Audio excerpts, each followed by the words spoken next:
Alors, bienvenue dans cette leçon 14 que j'ai intitulée « Quand confronté ». Étonnamment, après avoir parlé longuement de la nécessité biblique de travailler au pardon, à la réconciliation, à la recherche de la paix, nous devons maintenant nous attarder à la question de la confrontation. Parce que, croyez-le ou non, pour maintenir la paix, il faut parfois confronter là ou les personnes qui provoquent le conflit. Sinon, nous en revenons à la réaction décrite dans la leçon 3, qui est celle de la fuite.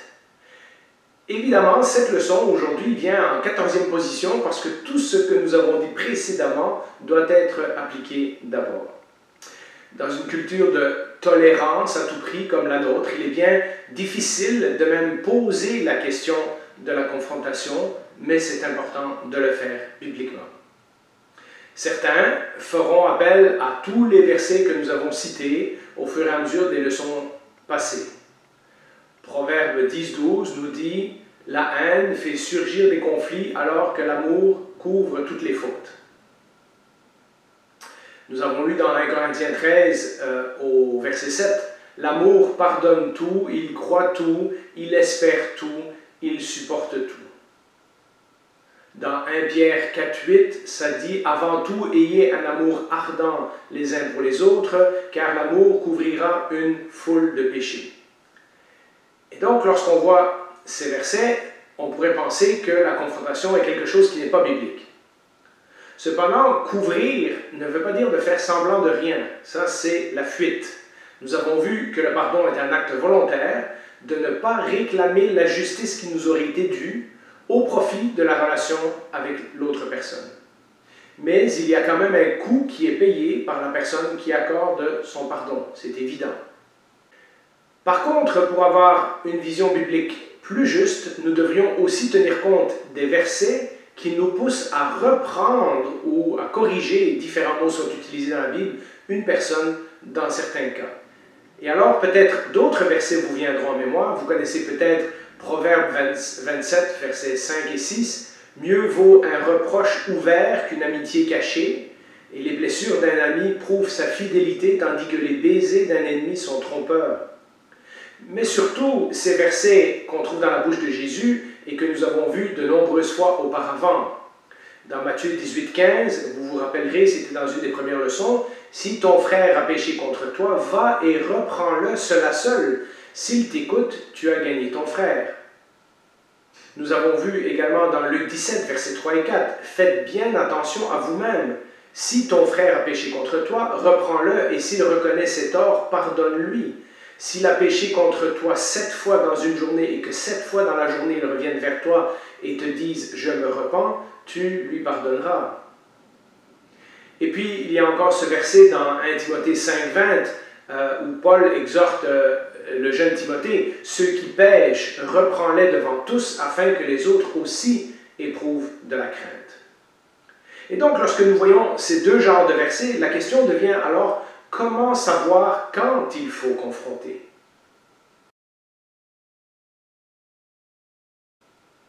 Ne rien faire, c'est-à-dire procrastiner, en espérant que le problème disparaisse de lui-même, est rarement la bonne solution.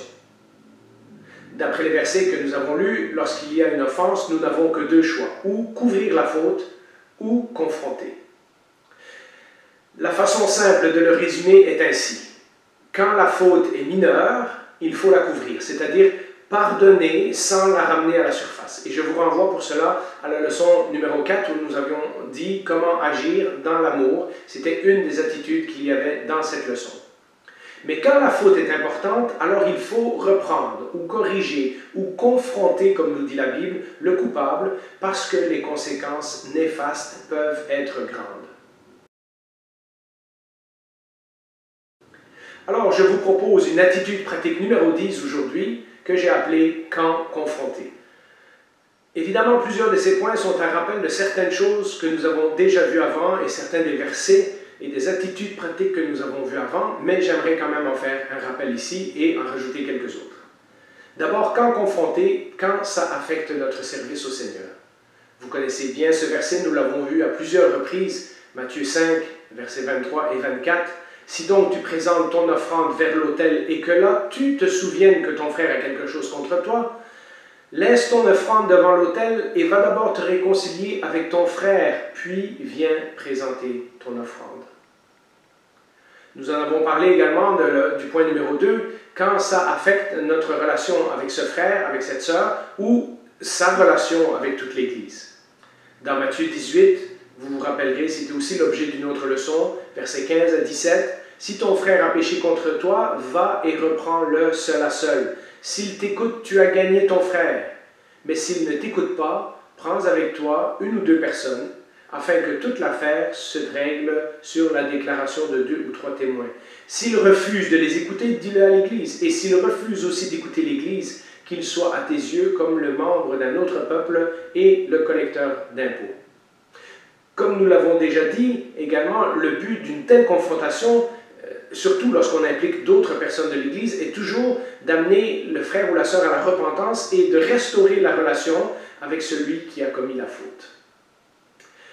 Parfois, et ça c'est le point numéro 3, c'est quand nous connaissons suffisamment la personne pour savoir qu'elle est ouverte à la correction. Il y a certains chrétiens dont nous connaissons la maturité et où nous pouvons nous permettre de leur apporter un conseil.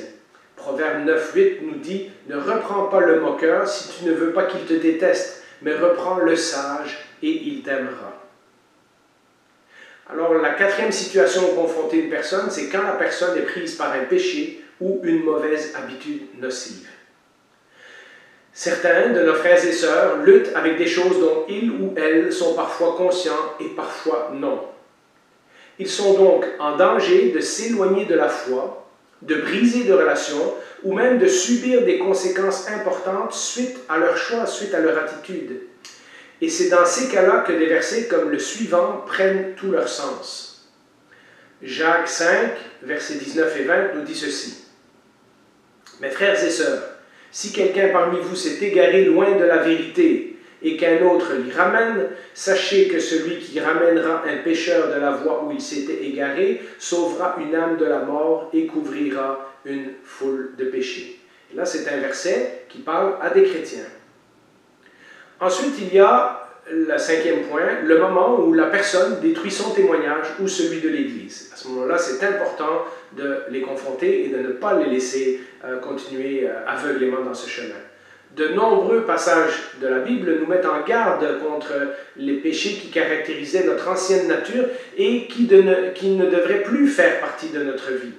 Et dans ce cas-là, nous avertir les uns les autres ou prévenir quelqu'un du danger de la pente glissante sur laquelle il s'engage est un acte d'amour. 1 Corinthiens 5:11 nous le dit. En fait, ce que je vous écris, c'est de ne pas entretenir de relation avec quelqu'un qui, tout en se disant votre frère, vit dans l'immoralité sexuelle, est toujours désireux de posséder plus, est idolâtre, calomniateur, ivrogne ou voleur, de ne pas même manger avec un tel homme. Et vous savez que manger dans la Bible veut dire avoir une certaine communion. Et dans Éphésiens 5, 3 et 4, Paul rappelle de nouveau, et il le fait tout au long de ses épîtres, dans de nombreux autres versets, que l'immoralité sexuelle, l'impureté sous toutes ses formes, ou la soif de posséder, ne soit même pas mentionnée parmi vous comme il convient à des saints, qu'on n'entende pas de paroles grossières, de propos stupides ou équivoques, c'est inconvenant, mais plutôt des paroles de reconnaissance. Et un autre exemple qu'on trouve, il écrivait à l'Église aux Colossiens, les mêmes genres de conseils qu'il a écrits aux Corinthiens et aux Éphésiens, Colossiens 3, versets 7 et 8. Vous aussi, autrefois, lorsque vous viviez parmi eux, c'est-à-dire les non-chrétiens, vous marchiez dans ces péchés, mais maintenant renoncez à tout cela, à la colère, à la fureur, à la méchanceté, à la calomnie, aux grossièretés qui pourraient sortir de votre bouche. Et sans jouer à la police de la moralité, je crois qu'il est important pour les chrétiens de constamment s'encourager les uns les autres à vivre d'une façon digne du Seigneur et d'une façon qui reflète notre nouvelle identité d'enfant de Dieu. Et dans ce cas-là, c'est important, lorsque quelqu'un détruit son témoignage ou vit sur la pente glissante du péché, de les confronter. Alors, il y a un certain nombre de choses qu'on devrait se rappeler avant d'aller confronter quelqu'un. Rappelons-nous qu'avant d'aller confronter une autre personne, nous devons examiner nos motifs et confronter la poutre qui est potentiellement dans notre œil afin de mieux pouvoir aider le frère ou la sœur. Rappelons-nous également qu'à partir du moment où la personne accepte sincèrement notre correction, nous devons rapidement passer au pardon et à la réconciliation. Ensuite, rappelons-nous que notre but est de réconcilier la relation et non pas de vaincre un ennemi. Il s'agit, après tout, d'un frère ou d'une sœur en Christ.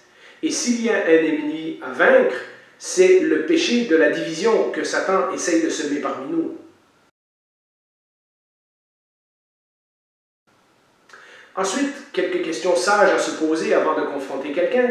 Demandons-nous si c'est l'attitude la plus aimante et la plus appropriée que je peux avoir dans ce cas précis. Dans le doute, il vaut mieux s'abstenir et demander conseil. Nous avons vu il y a quelques semaines, un dimanche, Romains 14, 23, « Tout ce qui ne provient pas d'une conviction est péché ». Ensuite, nous pouvons aussi nous demander si la confrontation ne donne rien, est-ce que je suis prêt à passer à la prochaine étape qui est requise par la Bible? Et finalement, je pense qu'il est important de se demander si nous essayons sincèrement de faire plaisir à Dieu ou si nous essayons d'obtenir l'approbation des hommes ou de bien paraître aux yeux des gens. Parfois, de refuser de confronter dévoile qu'en réalité, nous avons plus peur de ce que les gens pensent que ce que Dieu dit.